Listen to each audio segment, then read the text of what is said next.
A judge has ruled that Donald Trump must seek approval from Congress to continue work on his White House ballroom/bunker monstrosity, and he isn't that happy about it. So we feel, and we don't feel, we know that congressional approval is not necessary to put up a ballroom. And many things have been built on the site, they've never gotten congressional approval. And especially when the money is all put up. This is all donations by people that love our country, that love the White House, and that feel it was very necessary. Yeah. Most people his age show you pictures of their grandkids. This guy pulls out a huge picture of his huge ballroom. Yeah, I mean, we're in the middle of a war, and that is such an important point. And the president is walking around with giant renderings of a ballroom that no one has approved, that he just has come up with out of his own mind. There is a tone deafness here, and it's part and parcel. I mean, with all the other things, his name is going on an airport in Florida. Okay, fine. He wants to put his name on the Kennedy Center, which is also going to be challenged. He put his name on the Institute of Peace. He's signing currency, which has never been done before from a sitting president. This is stuff that you see in let's put it this way, non-democratic nations, not things that you see in the United States of America.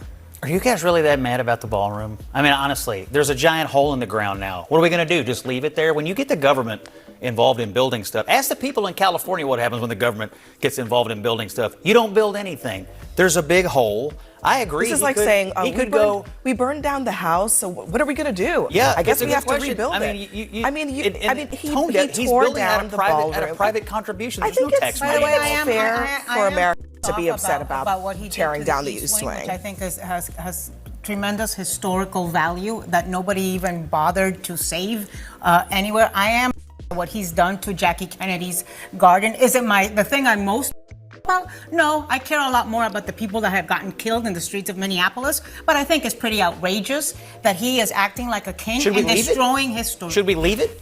I think the most fascinating thing for me is, none of us are surprised by the fact that, this is stuff that he has time to pay attention to, and I don't know that this was something he was focusing on intently, but the ballroom stuff on Air Force One, pulling out the new rendering as everybody's the Strait of Hormuz is closed. What's the deal with? Are we going to deploy ground troops? He's like, hang on, let me show you the rendering of the ballroom, and by the way, there's a secret underground lair of sorts. Yeah. That to me is remarkable, and I understand he moves a million miles an hour and can do a million things at once. But that at some point, in any other world, every Republican who's running in the midterms would look at that and go, "You've got to be kidding me right now." Exactly. This is a view of the columns as they are going to be made. They're going to be hand carved and they're beautiful. Top of the line. They'll be Corinthian, which is considered the best, most beautiful by far. Okay? What's your timeline on this thing? Timeline, so we're ahead of schedule and under budget. And all of this money, all of the money paid are paid by myself and donors. And it's all donors. There's not one dime of government money going into the ballroom. Now the military is building a big complex under the ballroom, which has come out recently because of a stupid lawsuit that was filed. But the military is building a massive complex under the ballroom, and that's under construction, and we're doing very well. So we're ahead of schedule. It's part of it. The ballroom essentially becomes a shed for what's being built under the military, including from drones and including from any other thing. The glass on the windows, you see the big windows, the glass is extremely thick. It's high-grade bulletproof glass, so all of the windows are bulletproof. I think the Times wrote, gee, some of the windows are fake. We have no fake windows. They talked about a stairway in the South. We don't have a stairway in the South. That was replaced a long time ago. But this is a view of it from the north, and that's, if you see it, it fits in with the White House. It's almost a twin to the White House. It's something we just wanted to pay tribute to the White House. And so that fits in beautifully. Let me just see another one. Here's another one. Wait, excuse me, wait. I thought I'd do this now because it's easier. I'm so busy that I don't have time to do this. But I'm fighting wars and other things. But this is very important because this is going to be with us for a long time, and it's going to be, I think it'll be the greatest ballroom anywhere in the world. It's its highest level. It's basically, I mean, I wrote a part of his opinion, but basically he's saying I need congressional approval. And he's so wrong. This is being financed privately. It's a donation that's being given by companies, very rich people, so that for 150 years they've wanted a ballroom here. We're going to have the finest ballroom, I believe, anywhere in the world. And he said we need congressional approval. Well, they don't get congressional approval from the White House when they do things. They don't, especially when you don't. We didn't ask for any tax money. We have no tax. This is taxpayer free. We have no taxpayer putting up 10 cents.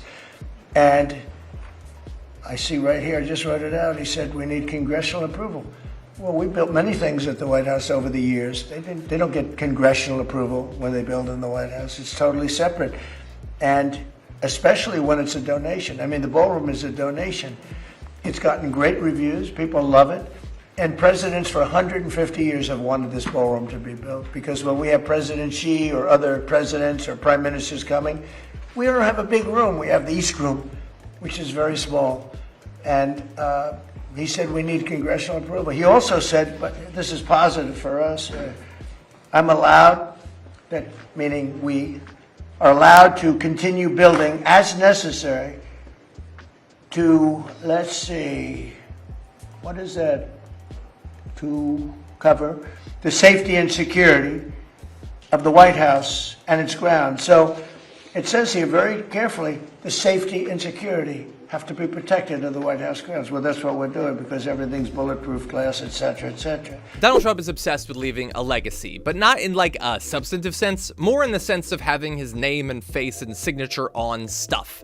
It's gross and transparent and very, very him. But a lot of regular people are skeeved out by it, and they're refusing to play along. What used to be called the Kennedy Center, and now is just another thing that has his name on it, they've seen a huge drop in attendance ever since Trump appointed himself chair of the board.